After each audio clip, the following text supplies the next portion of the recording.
안녕하세요. 일상의 인사이트를 함께 나누는 쓴소리입니다. 혹시 요즘 하루가 너무 복잡하다고 느끼신 적 있으신가요?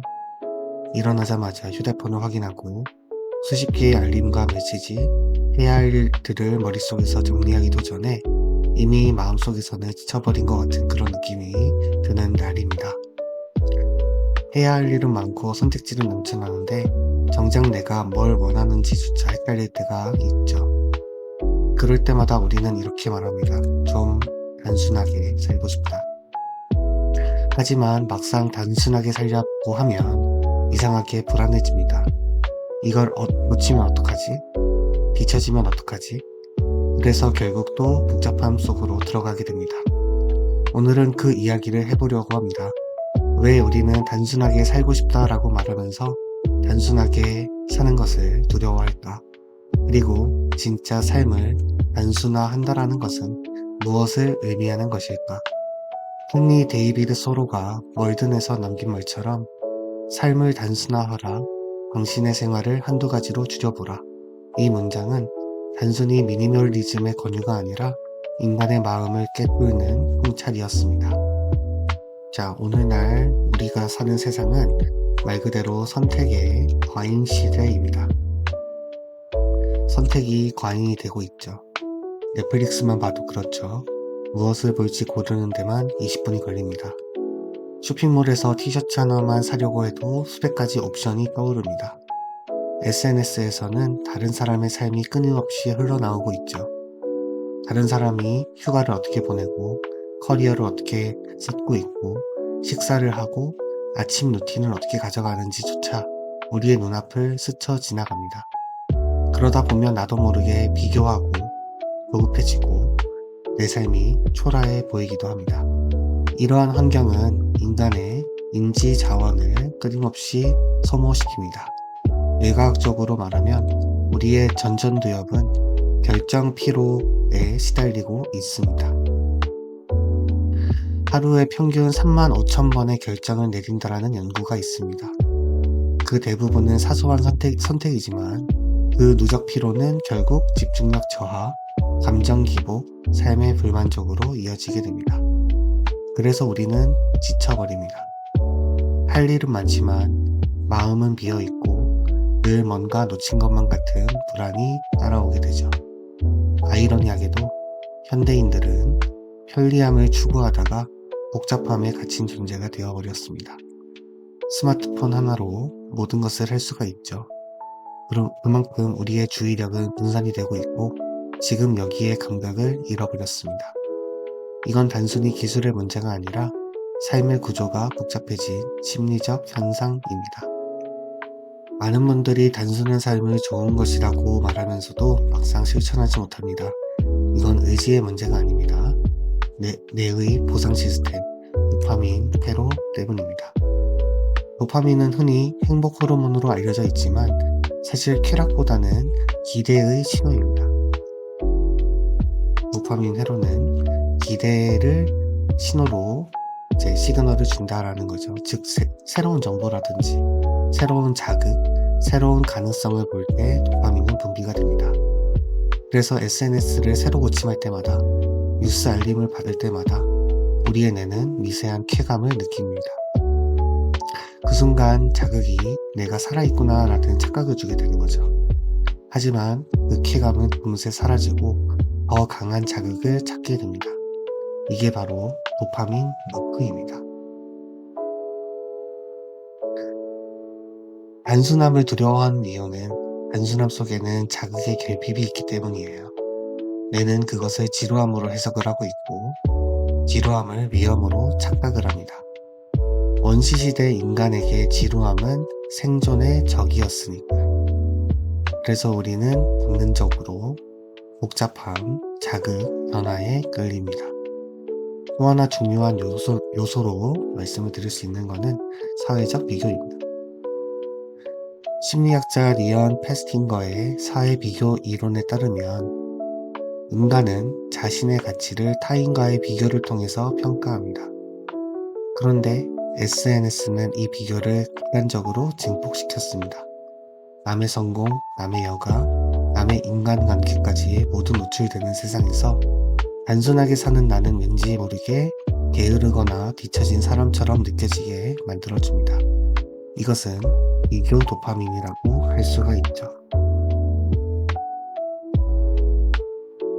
타인의 화려한 이미지를 볼 때 잠시 느끼는 그 자극, 그게 중독처럼 반복이 되면 우리는 단순함을 스스로 포기하게 됩니다.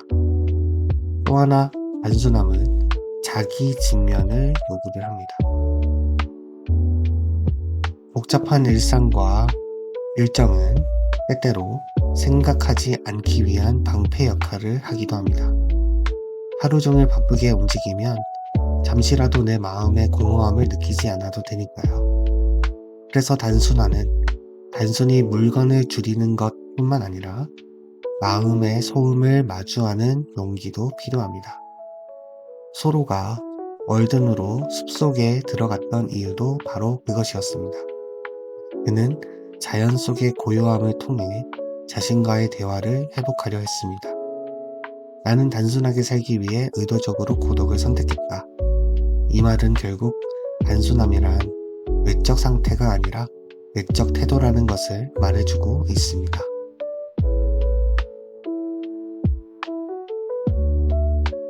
그렇다면 어떻게 하면 단순한 삶을 살 수가 있을까요? 많은 사람들이 미니멀리즘을 물건 줄이기로만 이해를 하고 있지만 사실 그것은 결과일 뿐 본질은 아닙니다. 심리학자 베리 슈워츠는 선택의 역설이라는 이론에서 이렇게 말했습니다. 선택의 자유는 처음엔 행복을 주지만 너무 많아지면 마비를 일으킨다. 이 말은 단순함이란 무엇을 포기할 것인가를 명확하게 아는 것에서 시작된다라는 뜻입니다. 다시 한번 얘기하겠습니다. 단순함이란 무엇을 포기할 것인가를 명확하게 아는 것에서 시작한다라는 뜻입니다. 단순하게 살기 위해서는 먼저 삶의 핵심 가치를 분명하게 해야 됩니다. 나는 왜 이 일을 하는가? 이 관계는 나에게 어떤 의미가 있는가? 이 목표는 정말 내 것인가? 아니면 사회가 주입한 것인가? 이 질문에 대한 답이 명확해질수록 삶의 구조는 단순해집니다. 이건 마치 뇌의 청소 과정이랑 똑같습니다. 쓸데없는 자극과 정보가 줄어들면 전전두엽의 부담이 줄고 집중력과 자율감이 회복이 됩니다. 단순화는 결국 주의력 회복 훈련이기도 한 셈이 되는 거죠. 단순함은 하루아침에 완성이 되지 않습니다. 행동경제학에서 말하는 작은 성공 구조처럼 작은 단순함에서부터 시작을 해야 됩니다. 제가 제안드리는 방법은 95가지입니다. 첫 번째, 아침 30분은 무자극 구간으로 둡니다. 아침 30분은 무자극 구간으로 두는 겁니다. 일어나자마자 휴대폰을 확인하는 순간 뇌는 외부 자극에 종속됩니다. 그 대신 아침 30분을 아무런 입력 없이 오로지 나의 생각에만 집중을 해보세요. 커피 한 잔을 하거나 창밖 풍경을 보거나 손글씨로 적는 짧은 메모를 만들거나 그게 하루의 뇌 환경을 단순 모드로 전환시킵니다.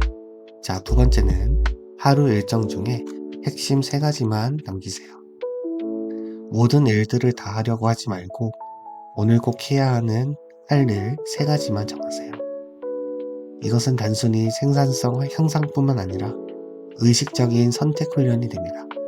이 과정을 반복을 하면 결정 피로가 줄고 만족감이 커질 수가 있습니다.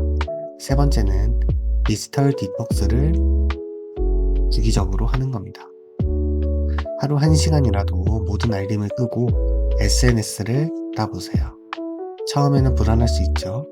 며칠 지나면 놀랍게도 집중력이 되살아납니다. 뇌는 자극의 결핍을 금세 새로운 평형으로 조정을 합니다. 이게 도파민 시스템의 회복력입니다. 네 번째, 공간을 단순화하세요. 집 안이 복잡할수록 뇌의 피로도는 올라갑니다. 물건을 줄이는 건 결핍의 미학이 아니라 집중의 훈련입니다. 주변을 정리하면 생각도 정리가 됩니다. 번째입니다. 관계의 단순화입니다. 관계에도 에너지가 들어갑니다. 좋은 사람이 아니라 맞는 사람과 관계에 집중을 해보세요. 모든 사람에게 잘하려는 순간 자신을 잃어버릴 수 있습니다. 단순한 인간관계는 외로움을 주는 게 아니라 오히려 자존감을 회복시킬 수 있습니다. 단순한 삶은 아무것도 하지 않는 게 아닙니다. 오히려 더 본질적인 것에 집중하기 위한 선택입니다. 헨리 데이비드 소로가 월든 호숫가에서 말했던 그 문장은 결국 이렇게 번역이 될 수 있습니다. 불필요한 것을 버리면 진짜 필요한 것이 보인다. 단순하게 산다는 것은 포기가 아니라 회복의 기술입니다. 내 주의력, 내 감정, 내 시간의 주인이 되는 것. 그게 바로 우리가 잃어버린 단순함의 의미가 아닐까요? 오늘도 일상의 인사이트를 함께 나누는 쓴소리였습니다. 감사합니다.